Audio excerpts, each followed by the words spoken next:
నమస్తే welcome to our channel నేను సమ్రిన్ ఈ రోజు మనతో క్రియేటివ్ డైరెక్టర్ గీతా కృష్ణన్ గారు ఉన్నారు వారితో మాట్లాడుతాం హలో సార్ హాయ్ ఐపాక్ కి జగన్ సర్వే రిపోర్ట్ ఇచ్చారు సో సోషల్ మీడియాలో ట్రోల్స్ అవుతున్నాయి ట్రోల్స్ ఏమైతున్నాయి సార్ ఇంతకి యాక్చువల్గా మోర్ దెన్ ట్రోల్స్ జగన్ ఈ ఐపాక్ సర్వే అనేది తెలుసుకున్న తర్వాత చాలా హ్యాపీగా ఫస్ట్ టైము ఎలక్షన్లు అయిన తర్వాత ఒక ఒక ప్రశ్న ఉద్దేశించి దాని గురించి మాట్లాడడం అనేది పిక్చర్స్ వచ్చినాయి బయటికి.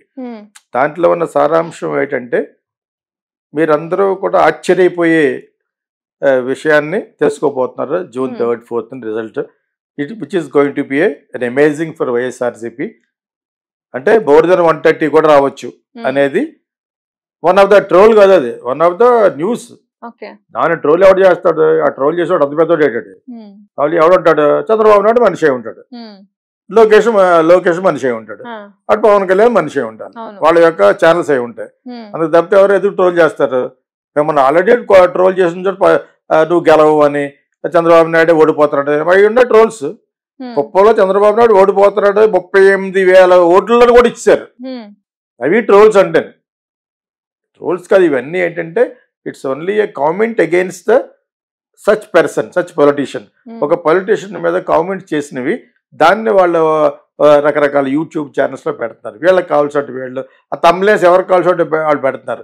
కుప్పంలో అతను గ్యారంటీ ఓటమి చంద్రబాబు నాయుడు వీడు తెలుసు ఆల్రెడీ. అది ఒకవేళ వైఎస్ఆర్సీపీ ఓటు పుట్టించినా కూడా అది తప్పే. దాన్ని మళ్ళీ ట్రోల్ చేసి కూడా ఇంకా తప్పు. ఎదవకంటే ఎదవన్నారు, ఎదవ కింద లెక్క. అదే విధంగా జగన్ అక్కడ ఓడిపోబోతున్నాడు అని అక్కడ ఎవరో ఇచ్చారు, ఇంకో చోట వచ్చి ఇంకోటి ఏదో ఇచ్చారు. ఇవన్నిటిని పులి స్టాప్ పెట్టడానికి జగన్ ఐపాక్ సర్వేని చూసిన తర్వాత అతను మాట్లాడడం అనేది చాలా హైలైట్ గా చూపిస్తారు. Not only here, including national YouTube channels లో ఆల్సో. నేను కొన్ని వాటిలో చూశాను యాక్చువల్గా. Which is going to B which is uploaded from other states. ఎందుకంటే అది ఎందుకు చేస్తారు? జగన్ మీద ప్రేమ కాదు అక్కడ, అతని మీద ఉన్న ద్వేషం, మోడీ మీద ఉన్న ద్వేషం. అది నువ్వు మళ్ళా జగన్ పక్కన గెలవాల్సి వస్తుంది, నీకు అలాగే ఇక్కడ 400 సీట్లు రామని. ఇప్పుడు టార్గెట్ ఎవరో ఇక్కడ అయిపోయింది, ఇంకా టార్గెట్ మోడీ. దేశం అంతా ఎవరి మీద టార్గెట్ చేస్తారు? మోడీ, అమిత్ షా గవర్నమెంట్ ఉన్న ఆ పార్టీ ఉన్న బీజేపీ పడిపోవాలని చూస్తూ ఉంటారు, అంతే కదా. అంటే అందులో కొన్ని చాలా ఇంటెలిజెంట్ పీపుల్ మాట్లాడే కొన్ని ఛానల్స్ ఉన్నాయి, తెలుగులో కూడా ఉన్నారు, వాళ్ళ పేర్లు ఎందుకు కానీ వాళ్ళందరూ కూడా చెప్తున్నారు. అక్కడ చూసి వీళ్ళు, ఇక్కడ చూసి వాళ్ళు రకరకాలు చెప్తున్నారు. ఆ విధంగా ట్రోల్స్ కాదు, ఈ spoken with very good Joy అట. చాలా చాలా జూబిలియంట్ మూడ్ లో మాట్లాడాడు జగన్. మీరందరూ కూడా ఆశ్చర్యపోయే రిజల్ట్ వస్తుంది, బుక్ మీద వేలు వేసుకునే రిజల్ట్ రాబోతుంది, history is going to repeat అన్నాడు అనమాట. అంటే అర్థం వై నాట్ 175 దగ్గరికి వెళ్ళిపోతున్నారు అర్థం. అంటే అంత ధీమాగా మాట్లాడుతున్నాయంటే ఇతను కళ్ళకి దేవుడు అన్న చెప్పాలి, వాళ్ళ అనాలిసిస్ వాళ్ళకి ఉంటుంది. ఐపాక్ అనేది కాకుండా వాళ్ళకి ఎక్కడెక్కడ ఏ కాన్స్టిట్యూషన్ లో ఉన్న క్యాండిడేట్లు ఉంటారు కదా, వాళ్ళు కొన్ని చెప్తారు. దాని ప్రకారంగా వీళ్ళు సాక్షి టీవీ చేస్తుంది, అవి చెప్పరేళ్ళు. ఆ విధంగా కొన్ని నిజాలు తెలిసి వాళ్ళకి, ఆ నిజాల్లో వీళ్ళకి రిజల్ట్ ఎలా కనిపించి ఉంటది, ఎంటైర్ గెలిచిపోతాం అంటే అర్థమయ్యేటప్పుడు. అంటే ఈ పక్కన ఈ కూటమి వాళ్ళు చేసేదంతా రాంగ్ అని అర్థమైపోతుంది కదా. సిట్టింగ్ సీఎం మళ్ళీ ధైర్యంగా చెప్తున్నారంటే ఇప్పుడు ఇంకెలాగ ఎలక్షన్ జరగవు. అలా చెప్పడం వల్ల జగన్ కి రూపాయి ప్రయోజనం ఉండదు. అయినా కూడా ఎందుకు చెప్పాడు? లేకపోతే అబాస్ పాలు అయిపోకుండా, లేకపోతే షేమ్ అవ్వకుండా ఉండాలంటే చెప్పకూడదు. చెప్పాడంటే ఏంటి? Is been confident 200%. అంటే అది నమ్ముతావా, ఇది నమ్ముతావా? ఇప్పుడు అది మన ఇష్టం. అది వీళ్ళ చేసే నమ్ముతావా, వీళ్ళ చేసే ట్రోల్స్ నమ్ముతావా, అతని తరపు నుంచి మన జగన్ తరపు నుంచి చెప్పే వాళ్ళని నమ్ముతావా అనేది it is our discretion. It is our discretion, it is our the kind of reservation. మనం నమ్ముతామో నమ్మం అనేది అది మనం ఒక అనాలిటిక్స్ గా మాట్లాడుతున్నాం కాబట్టి, ఒక అనాలిటికల్ గా మాట్లాడుతున్నాం కాబట్టి మనం ఒక నిర్ధారణలో వచ్చి మాట్లాడుతున్నాం. ఎవరు చేసినా కూడా కొంతవరకు చెప్పగలం. అతను ఇంత కాన్ఫిడెంట్ గా ఇది చెప్తాడు. పెద్ద పెద్ద ఇంటెలిజెంట్ ఛానల్స్ చెప్పినాయి, చాలా ఇంటెలిజెంట్ గా చెప్పి ఇండివిజువల్ కొంతమంది ఉన్నారు. డెఫినెట్ గా న్యూట్రల్ గా కాకపోయినా మోడీకి ఎగెనిస్ట్ గా ఉన్న వాళ్ళంతా 5-6 ఛానల్ చూశాను. వాళ్ళు ఇతని గురించి చాలా బాగా చెప్పారు.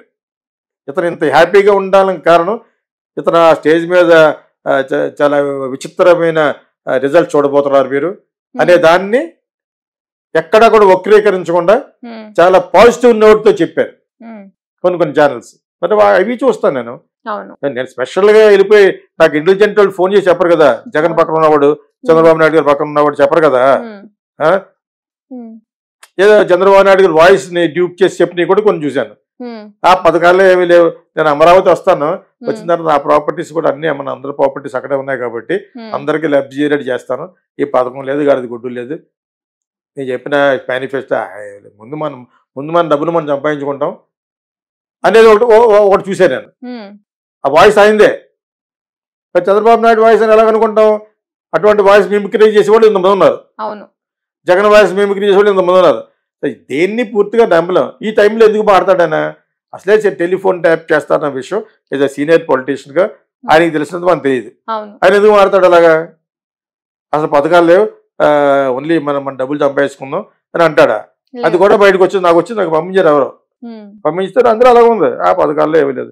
ఇంకోటి ఒకటి వస్తుంది, ఇంటెలిజెంట్ గా ఉండే కొన్ని ఛానల్స్ సొంతంగా పెట్టుకుని నడుపుకునేవాళ్ళు కొంతమంది ఉన్నారు. వాళ్ళు చెప్పిన దాంట్లో ఒకటి మట్టుకు వీళ్ళు జగన్ మేనిఫెస్టోనే కొంచెం పెంచి ఎన్హాన్స్ చేసి చెప్పారు. మరి జగన్ చేసి తప్పన్నారు ఇప్పటి వరకు. అప్పుడు పాలు అయిపోయిన స్టేట్ అన్నారు. అంటే వాళ్ళకి మేనిఫెస్టో చేయటం కూడా తెలియలేదు. చంద్రబాబు నాయుడు కూటమిలో ఒకటి తలాగరేసేవాడు, ఒకటి ఎలా చేసేవాడు తప్పితే మేనిఫెస్టో కూడా తెలియదు మీకు. జగన్ మేనిఫెస్టోనే పెంచారు. మన ఎవరో వాలంటీర్స్ కి 4,000 ఇస్తే 8,000 ఇస్తామని, 5,000 ఇస్తే 10,000 ఇస్తాను. మరి మనటి వరకు వాలంటీర్స్ తప్పన్నా చెప్పారు, ఎన్హాన్స్ చేసి కొంచెం. So that means you don't have individuality. కొత్త పథకాలు ఏమి లేవు. ఆ రోజుల్లో కూడా అంతే. ఆరోగ్యశ్రీ అని వైఎస్ రాజశేఖర రెడ్డి పెట్టింది అతను చెప్పేవాడు. తర్వాత వాట్ ఎవర్ కాంగ్రెస్ గవర్నమెంట్ చేసిందో మళ్ళీ అవి పెట్టారు. 5 పథకాలు 6 పథకాలు ఇక్కడ పెట్టారు కదా. కర్ణాటకలో పెట్టిన సక్సెస్ అయితే రేవంత్ రెడ్డి ఇక్కడ కూడా పెట్టాడు, సక్సెస్ చేశాడు అతను. కానీ వీళ్ళు విమెన్ కి ఫ్రీ బస్ అన్నారు కదా, దాని గురించి ఎక్కడ మాట్లాడలేదు. పెట్టి మేనిఫెస్టోలో పెట్టారు కానీ దాన్ని ఫోకస్ చేయట్లేదు. అంటే దీన్ని బట్టి అర్థమవుతుందంటే వీళ్ళు ఏది చేయదు. చంద్రబాబు నాయుడు గారు కూటమి చేసినంత పెద్ద అంబక్ కింద జనాలకు ఒక అభిప్రాయం ఏర్పడింది. ఇప్పుడు అభిప్రాయం ఏర్పడిపోయినా మనం చేసేది ఏం లేదు. ఎలక్షన్లు అయిపోయినాయి. ఎలక్షన్ ముందు చెప్పాలి. ఇటువంటివి చెప్పుంటే జనాలు అలాగే 2-3 ఛానల్ చెప్పారు. నా దగ్గర చదువుకున్న ఒక అబ్బాయి, వాళ్ళ మిస్సెస్ మంచి ఛానల్ ఒకటి ఉంది, దగ్గర డైరెక్షన్ కూడా చేసాడు ఒక అతను. ఆ అమ్మాయి చెప్పింది, బీ కేర్ఫుల్, వీళ్ళ మేనిఫెస్టో ఇది, వీళ్ళ మేనిఫెస్టో ఇది, బీజేపీ మేనిఫెస్టో ఇది, కాంగ్రెస్ మేనిఫెస్టో ఇది, ఎవరెవరికి ఓటేసేది అనేది చాలా జాగ్రత్తగా ఉండడం చెప్పి, నోటాకు వేయొద్దు, వేస్ట్ అయిపోతుందని. అది నేనే పెట్టాను ఫేస్బుక్ లో. సో ఇటువంటి ఇంటెలిజెంట్ ఛానల్స్ ఎంతమంది చూస్తారు? బాగా చూస్తే 135K చూస్తారు. ఆ 135K తో అయిపోలేదు కదా. మన రాష్ట్రంలో 4 కోట్ల 5 కోట్ల మంది ఉన్నారు. అందులో సోషల్ మీడియా చూసే వాళ్ళు డెఫినెట్ గా 2 కోట్ల మంది ఉంటారు అనుకో. ఆ 2 కోట్ల మంది చూడలేదు కదా మరి ఇది. అంచేత అవి నేషనల్ ఛానల్స్ చెప్తే చూస్తారు. ఇక్కడ ఉన్న పాపులర్ ఛానల్స్ చూస్తే చెప్తారు. చెప్తే వింటారు వాళ్ళు. వాట్ ఎవర్ ఇట్ ఈస్, కొంత ఇన్ఫ్లుయెన్స్ అంటే జరిగింది. ఓటేసేవాడు ఈ రోజున అప్పుడులాగా అమాయకుడు కాదు, కొంత అవగాహన కలిగిందని చెప్పుకోవచ్చు. ఈ సందర్భంలో జగన్ బొమ్మ రిజిస్ట్రేషన్ ఆఫీస్లో మన రిజిస్టర్ అయిన మన డాక్యుమెంట్స్ ఉంటాయి కదా, అక్కడ బొమ్మ తీసేయమని చంద్రబాబు నాయుడు అన్నారు. నేను అంటున్నాను యాజ్ అ ఫిల్మ్ మేకర్గా, ఇక్కడే కాదు ఒక చట్టం పట్టరావు, లేకపోతే నేను పబ్లిక్ లిస్టికేషన్ కేసు నేనే వేస్తాను. అదే డబ్బులు చూసుకుని ఎవరి ఫోటో ఎవరి బొమ్మ వేయకూడదు దేని మీద, ఇంక్లూడింగ్ మోడీ బొమ్మ, ఇందిరాగాంధీ బొమ్మ. మీ బొమ్మలు ఏంటి విగ్రహాలు కట్టడమే వేస్ట్ అని చెప్తున్నాను. ఈ ప్రతి సందుకు ఒక విగ్రహం అవసరం. సో ఒక ధవళేశ్వరంలో కాటన్ ధర విగ్రహం కట్టారు అర్థం ఉంది. అది ఇప్పటి వరకు కూడా ఆనిముత్యంలో ఉంది. ఆ బ్యారేజ్ ఏదో British governor, eminent person British government ఎందుకు కట్టాడు? ఇలా కట్టడం వలన ఈస్ట్ వెస్ట్ అందరూ కూడా చాలా సుభిక్షంగా ఉండాలి అని చెప్పి ఉద్దేశంతో కట్టాడు. అదే విధంగా సుభిక్షంగా ఉన్నాయి. అలాగే ఎవడో ఒకటి కట్టారు కానీ ప్రతి ఒక్కరు గాంధీది కట్టారని అర్థం ఉంది. ప్రతి ఒక్కరితో ప్రతి యూస్లెస్ ఫెలోది కట్టేయడం. తర్వాత ఏమో జయలలిత అంతే, అమ్మ క్యాంటీన్. ఈయన అంతే, చంద్రబాబు నాయుడు సిబిఎన్ క్యాంటీన్. మీ సొంత డబ్బులు ఇచ్చారయ్యి. జగనే కాదు, అసలు గవర్నమెంట్ కి సంబంధించిన ప్రజలకు సంబంధించిన దాని మీద మీ ఎవరి ఫోటోలు కానీ మీ ఎవరి పేర్లు కానీ ఉండకూడదు. Government of India, that's all. How can it be your photos? అది నేను మటుకు డెఫినెట్ గా ఈ నెక్స్ట్ గవర్నమెంట్ వచ్చినప్పుడు ఎలా జరుగుద్దో తెలియదు కానీ I will but raise this point in supreme court. PIL అంటారు పబ్లిక్ లిటిగేషన్ కేసు. సో ఇప్పుడు జూన్ 4 తర్వాత రిజల్ట్స్ వచ్చినాక ఏపీలో దాడులు జరిగే అవకాశం ఉందని కూడా ఇంటెలిజెన్స్ రిపోర్ట్ ఇచ్చిందంటూ చెప్తున్నారు. దాని గురించి ఏం చెప్తారు సార్? డెఫినెట్ గా ఉంటాయి. ఎలక్షన్ అయిపోయిన వెంటనే వాళ్ళ కొన్ని చోట్ల చాలా దారుణంగా కొట్టుకోవడం అనేది ఈ ఎల్లో ఛానల్స్ చూపించినాయి. అంటే వైఎస్ఆర్సీపీ వాళ్ళు అంటే ఎక్కువ గొడవ పెడతారు అనేది వాళ్ళు చూపించారు. మరి వాళ్ళు కొట్టి కూడా ఉన్నాయి. ఎవరో తెలుగుదేశం కూటమి వాళ్ళు కూడా అరాచకాలు చేసినవి ఉన్నాయి. అవి ఎక్కువ ప్రబలంలోకి రాలేదు బికాజ్ వీళ్ళకున్న ఛానల్స్ అక్కడ లేవు. అక్కడ సాక్షి ఒకటే ఉంది కదా, అందరూ చూడకపోవచ్చు కదా. సో ఈ రెండు పక్కల జరుగుతూ ఉంటే బ్లడ్ షట్ అనేది జరుగుద్ది, డెఫినెట్గా జరుగుద్ది. అది ఇంటెలిజెంట్ అనేది కాషన్ చేసింది. ఎలా కాషన్ చేసిందంటే యు బీ అలర్ట్, అవసరమైతే సెంట్రల్ బలగాలు తీసుకొచ్చి దాన్ని అరికట్టాలి, బీ కేర్ఫుల్, బీ కాషియస్, జాగ్రత్తగా ఉండాలి అని చెప్పేసి. ఆంధ్రాలో ఎలక్షన్ రిజల్ట్స్ వస్తున్నాయి, ఇండియాలో నాట్ ఓన్లీ హియర్ చాలా చోట్ల వస్తున్నాయి జూన్ 3. అటువంటిప్పుడు you have to be alert everywhere.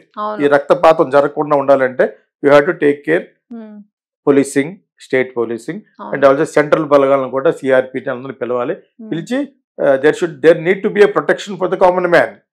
ఆఫీస్కి వెళ్ళే వాళ్ళు ఉంటారు, అక్కడికి వెళ్ళే వాళ్ళు ఉంటారు అనమాట. So this is what central government has to take the responsibility to stop the ఈ బ్లడ్ షట్, రక్తపాతం ఆపడానికి మన ప్రయత్నం మనం చేయాలి, వాళ్ళ ప్రయత్నం వాళ్ళు చేయాలి. అవును. Okay, thank you so much sir.